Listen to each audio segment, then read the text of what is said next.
Hey everyone, I thought I'd use the Vicky Buden gold glaze that we got in the September kits to start off this page. So you can see I'm just using a paintbrush and just painting it on in some rough circles across the page.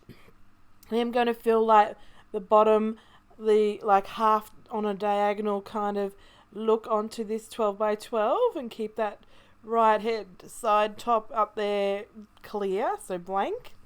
So I thought using products like this, the texture paste or the gold glaze, it gives you texture to your background. So yeah, you could use gold paint, it'd be similar, but using this stuff here gives a different sheen, and also I can add different thicknesses and thinness as I'm painting it on.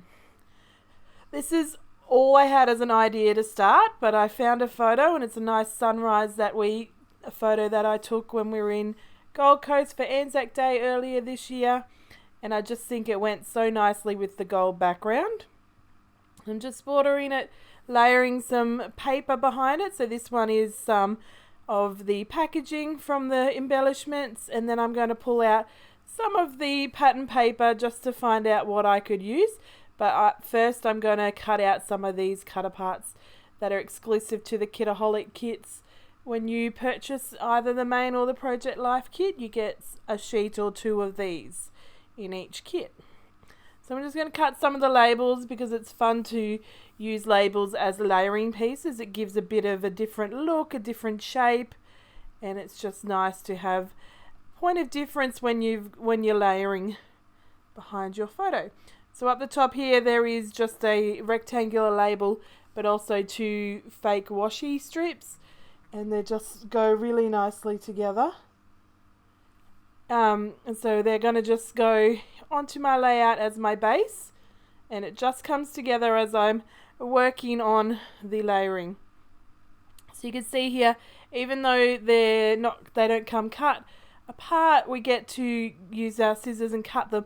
But fussy cutting these things are quite easy. So you can either at the beginning when you first get your kit do a bulk fussy cutting of the whole page or two, or you could do like myself and I can see what all the embellishments I got, and that way I can just cut them quickly in the moment. So I'm just having a look at some of the other pages that we got. We also got this cut apart in the Project Life kit, so I thought I'd want to use some of them, but I didn't want to have it as layering pieces and miss out on the beauty of those cut aparts. I want to keep them for actually using in their entirety. Tried this frame, but it was too florally. I didn't like it, and it's quite ironic because they add flowers to the final page. But you know how sometimes you look at something and it just doesn't work, and then the same kind of motif in a different manner will work in a different way. So you see there I pulled out the pattern paper, and I'm just going to use 2 pages, just some blues and some greens, just to highlight the colours in the sunrise, but also to set it apart from the gold strips on the back. So cutting this one apart, you can see I just layer what I think is going to work. So this one I wanted just a thin layer, so it's going to have the labels and the previous layers wider than them in some parts. And I'm just going to add this strip here. It's mostly going to just be to the left side of the photo rather than a full mat, and I just cut where I want it to cut so that I have the colours and the lines and not too much cream background left into the pattern layer. It's so funny how much you can talk about just photo pattern paper layers, but once you get started, and if you're when I'm explaining it fully, I can certainly do so. So this one here is just going to be a full mat. I'm going to use most of that dark blue. I'm just going to stick it down, just using simple double-sided tape, not worrying too much.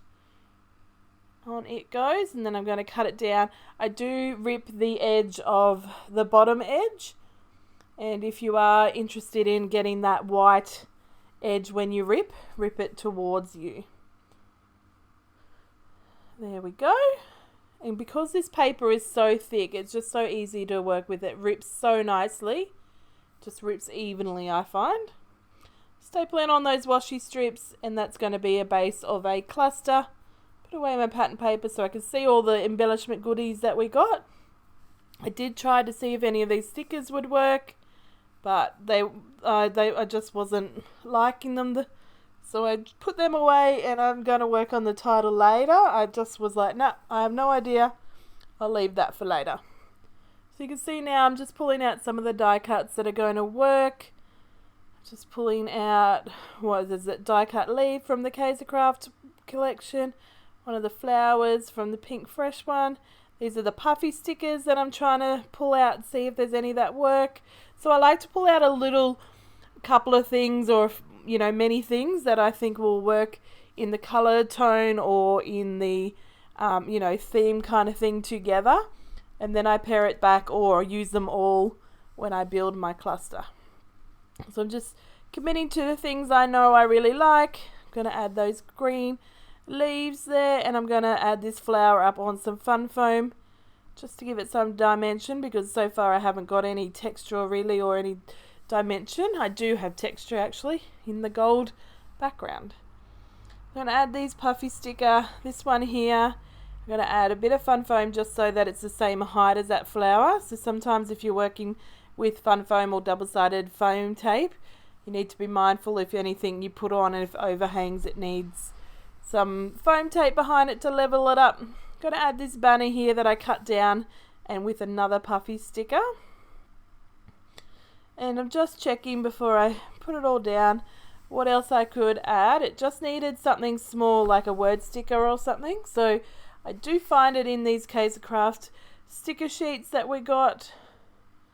Just something simple, a simple remember, and it's another green tone, which is nice, rather than having just all the same tone in the same colours.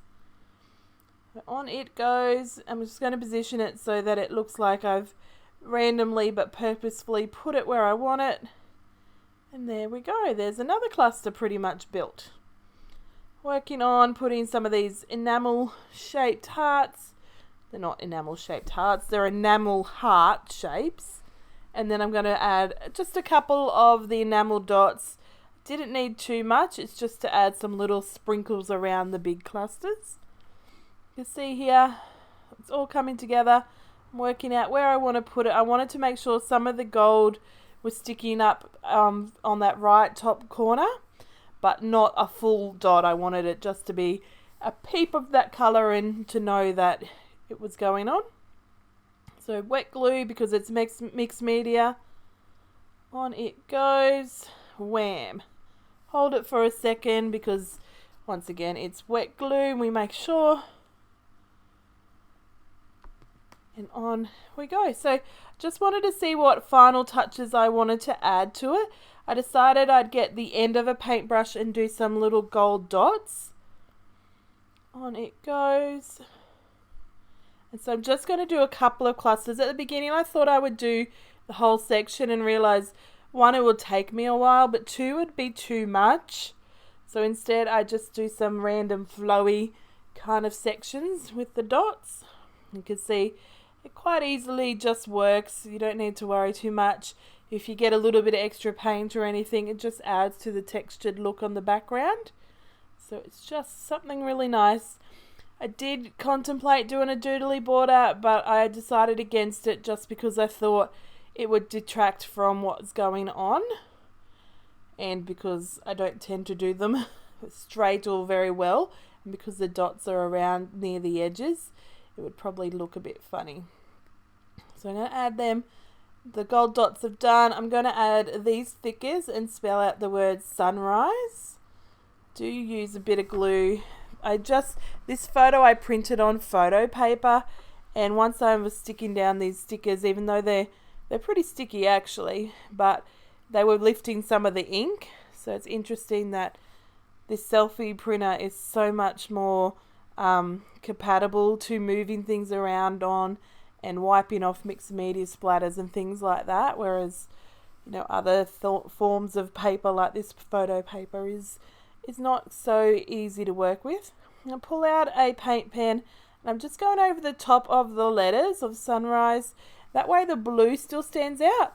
And I just wanted that pop of black in that sunrise so that it stood out as the title. And then I decided to put some black in amongst these dots, and I really liked the way that turned out. And that, well, I was going to say that's the end, but not quite. So I finish the dots, and then I just get a normal black thin pen, one from Daisy-O, and I use that label on the left there to write Anzac Day 2019 at Gold Coast.